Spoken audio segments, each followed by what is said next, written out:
Bonjour à toi et bienvenue sur ma chaîne YouTube. Je m'appelle Aline Savane et je suis auteure et entrepreneuse depuis 2013. Aujourd'hui, j'avais envie de faire une série de vidéos très spéciales qui s'appelle Tarot Business. En résumé, je réponds à des questions sur l'entrepreneuriat grâce au tarot ou à un oracle. C'est pareil. Enfin, c'est pas vraiment pareil, mais bon, c'est pas le sujet. Donc, je vais tirer des cartes et recevoir l'intuition, l'inspiration et les messages qui vont t'aider à avancer dans ton entreprise. La question du jour, c'est comment obtenir plus de visibilité. C'est une question très répandue. Mon intuition m'a dit de tirer les cartes avec l'oracle de Béline. J'aurais pas du tout choisi celui-là normalement, mais mon intuition me dit de prendre celui-là. Donc, on verra bien. Je suis et allons-y. J'ai déjà tiré les cartes. Et la première carte, c'est la table. La table, ça tombe bien vu que la visibilité, c'est le fait de réunir une communauté de personnes autour de ton entreprise. Donc, pour augmenter ta visibilité, tu devrais, et pour réunir une grande communauté, enfin une petite ou grande communauté, disons pour réunir des gens qui vont aimer ton entreprise et qui vont vouloir investir dans tes offres et te soutenir tout au long du chemin, alors il faudrait apprendre à communiquer en étant toi-même, à montrer les différentes facettes de ton entreprise et aussi de ta personnalité. Par exemple, la table, ça peut représenter une fête. Et pour qu'une fête soit réussie et que tout le monde s'amuse bien et que les gens se souviennent de cette soirée, il faut réunir des personnes avec qui on se sent bien. Et donc, pour réunir une communauté forte qui va te soutenir, il faudrait réunir des personnes qui vont résonner avec tes messages et avec tes valeurs. Donc en fait, plus tu es au clair sur le pourquoi tu entreprends, pourquoi tu as envie de travailler avec telle personne, quelles sont tes valeurs que tu souhaites partager à travers ton entreprise, quel est le message que tu souhaites faire passer, qu'est-ce que tu as envie de délivrer au monde à travers ton entreprise. Plus tu es au clair sur tout ça, plus tu vas attirer des personnes qui vont résonner avec tes énergies à toi, les énergies de ton entreprise. C'est comme quelque chose. L'énergie, elle attire à elle ce qui lui ressemble.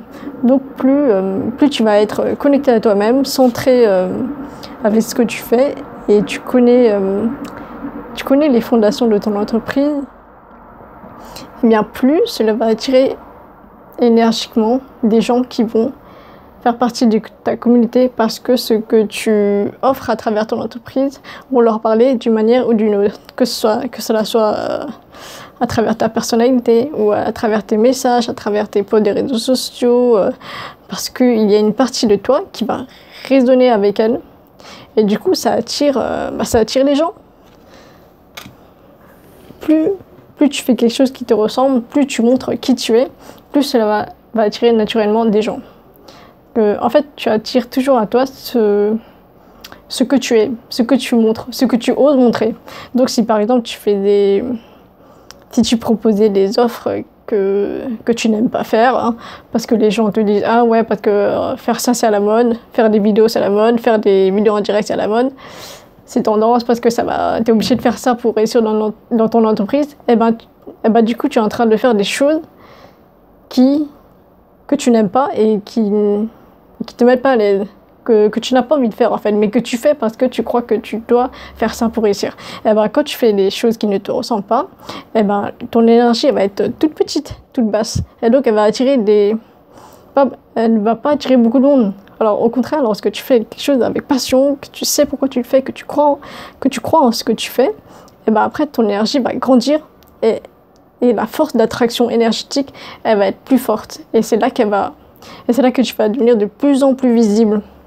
Donc, plus tu es toi-même, plus tu fais des choses qui te ressemblent, plus tu partages ce qui tu es, ce que tu fais avec authenticité, et ben plus tu vas attirer des personnes. C'est automatique, c'est énergétique. La deuxième carte, le départ. Départ. Là, on voit un vol d'oiseau qui s'envole d'une montagne. Alors, le départ. Parfois, lorsque quelque chose stagne dans ton entreprise et que tu as l'impression que ça n'avance pas du tout, bref, il y a quelque chose qui va pas, quoi. Ou alors, ça marche bien, tu as des ventes, mais à l'intérieur, tu ne te sens pas heureuse et tu as l'impression, je sais pas, qu'il y a un truc qui va pas.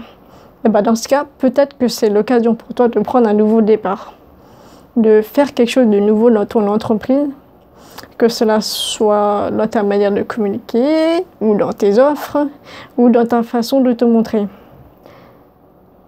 Il y a un nouveau départ à saisir.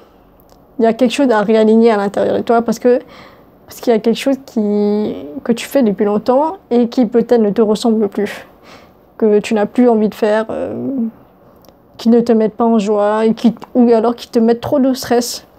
Quelque chose qui ne te nourrit pas. Et donc, voilà, cette carte, la départ, elle te demande de prendre un nouveau départ. D'oser prendre un nouveau départ. De partir sur une nouvelle fondation. Ou alors d'oser révéler une nouvelle facette de toi-même que tu n'as encore jamais montrée dans ton entreprise.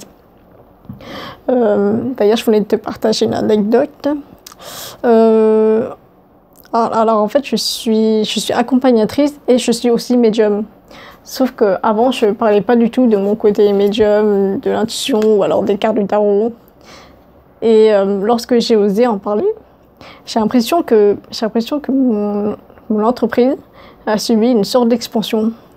Et pas seulement dans les revenus, mais je veux dire aussi au niveau de la communauté et aussi de ma relation avec mon entreprise. C'est comme si je me sentais plus connectée à mon entreprise, qu'il y avait plus de passion, plus de joie, parce que j'osais me montrer en tant qu'accompagnatrice et médium. J'osais parler de la médiumnité, des anges, de l'intuition, des énergies, alors qu'avant je n'osais pas. Et maintenant, le fait que j'ose le faire, c'est comme si je me sentais plus moi-même, plus centrée dans mon entreprise et plus puissante, on va dire. Donc voilà, parfois, pour augmenter ta visibilité, il faut prendre un nouveau départ. Troisième carte, la paix. La paix. Qu'est-ce que me dit mon intuition? Alors là, j'ai l'impression que pour augmenter ta visibilité, tu devrais faire la paix avec une part de toi-même. Ou alors, faire la paix avec tes croyances limitantes sur l'argent ou sur le fait de vendre ou sur le fait de se montrer. Par exemple, la visibilité, le fait de se montrer. Quelqu'un qui manque de confiance en elle ou qui n'a pas beaucoup d'estime elle-même pourrait croire inconsciemment que si elle se montre, si elle montre ce qu'elle était, si elle avait une plus grande communauté, il y aurait plus de risques que les gens vont la juger ou la critiquer. Ou qu'il y ait des commentaires critiques méchantes sur ses posts. Parce que oui, des fois, lorsqu'une communauté grandit, il y aura des gens qui vont l'adorer et une petite communauté de gens qui vont la détester. Et bon, c'est le risque à prendre. Et la paix, j'ai l'impression, il faut que tu fasses la paix avec tes croyances limitantes et que tu découvres quelles sont les croyances limitantes qui t'empêchent d'être plus visible, qui t'empêchent de recevoir plus de clientes, qui t'empêchent de faire évoluer ton entreprise. Essaye de faire un exercice d'écriture en te posant cette question. Qu'est-ce qui pourrait se passer de négatif si j'avais une communauté de plus en plus grande? Qu'est-ce qui pourrait se passer, hein? Ou alors, qu'est-ce que les gens pourront penser de moi si mon entreprise gagnait, genre 1 million d'euros par an? Bon, qu'est-ce qui pourrait se passer de négatif? En fait, pour augmenter ta visibilité, tu as besoin de faire la paix avec une part de toi qui refuse d'être plus visible pour une raison inconsciente. Bref, c'est à toi de chercher. Mais en tout cas, le fait que je t'en ai parlé là, normalement, il devrait y avoir quelque chose qui devrait faire son chemin dans ton mental. En général, tu as toujours la réponse à l'intérieur de toi. C'est juste, il faut être dans le silence pour oser écouter ton intuition et voir ce qui remonte. 4e carte, la ruine. La ruine. L'une des cartes les plus négatives de l'oracle. Donc, comme tu vois, c'est une tour en ruine. Elle est toute ruinée et bref, elle s'effondre. J'ai l'impression que ça rejoint la carte du départ. Lorsque quelque chose tombe en ruine, c'est là qu'il faut tout recommencer dès le début, sur de nouvelles bases. C'est comme si, pour avoir ce nouveau départ, il faut que tu acceptes de laisser tomber des choses. Il faut que tu acceptes de supprimer des offres, de supprimer ton ancien toi, celle que tu étais avant, pour oser devenir celle que tu es appelée à être pour faire évoluer ton entreprise. En fait, on pourrait croire que c'est une carte négative, mais en fait, c'est une carte très positive parce qu'elle t'appelle à détruire des parts de toi qui ne te ressemblent plus, qui ne te parlent plus, qui n'est plus vraiment toi en fait, qui étaient des parts de toi qui appartenaient à celle que tu étais dans le passé, mais qui n'est plus celle que tu es aujourd'hui. Donc, qu'est-ce qui à l'intérieur de toi est déjà en ruine? Qu'est-ce qui te stresse? Qu'est-ce qui te crée un sentiment inconfortable dans ton entreprise aujourd'hui? Que cela soit dans ta manière de communiquer ou dans tes offres, est-ce qu'il y a un truc qui ne te plaît pas? Un truc qui semble mort. Et donc cette carte invite à la renaissance. Plus tu acceptes de laisser partir des parts de toi qui ne te ressemblent plus, plus cela te laissera de l'espace et de la liberté pour avancer de l'avant. Donc c'est une carte positive en fait. Il n'y a jamais de carte entièrement négative, il y a toujours quelque chose à retirer de la carte.